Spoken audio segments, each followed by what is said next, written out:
Amanda, the President does seem to be in a rush to ease lockdown. Yeah, he wants schools reopened by autumn, even though Dr. Anthony Fauci, who's leading his coronavirus task force, said in a separate hearing on Capitol Hill, look, we can't rush this. We just don't know the impact yet that this virus has on children. And then that is something we just can't confirm happening at the moment. They've had quite a public break in their views on that.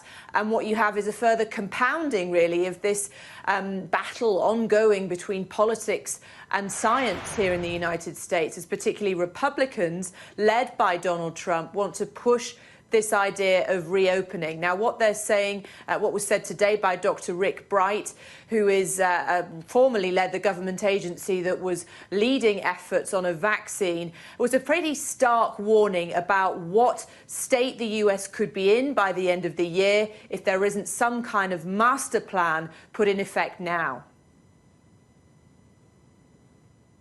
Americans yearn to get back to work, to open their businesses and to provide for their families. I get that. However, what we do must be done carefully and with guidance from the best scientific minds. Our window of opportunity is closing.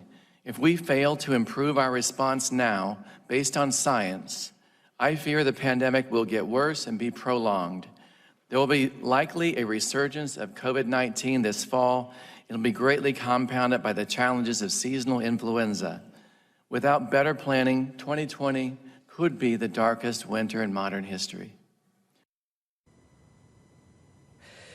So Dr. Rick Bright there, who was forced out of his role by the Trump administration last month, he says because he made early warnings about the lack of equipment, about the severity of what lay ahead for America, and was criticized for those warnings, which he says were ignored. He also says that he feels he was pushed out because he refused to push drugs, treatments, untested treatments for coronavirus, like the anti-malarial drug hydroxychloroquine, which the president was really pushing quite aggressively for quite a long period of time. He refused to do that, and he says that that's one of the reasons he believes that he was pushed out of his position. Now, Donald Trump mentioned Dr. Rick Bright's testimony briefly on his way to Pennsylvania. He's going to a medical distribution center there, and he has been speaking about what he thinks is behind Dr. Bright's testimony.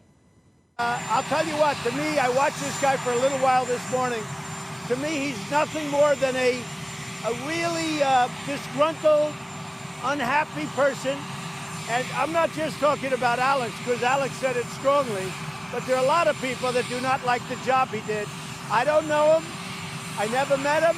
I don't want to meet him, but I watched him, and he looks like an angry, disgruntled employee who, frankly, according to some people, didn't do a very good job.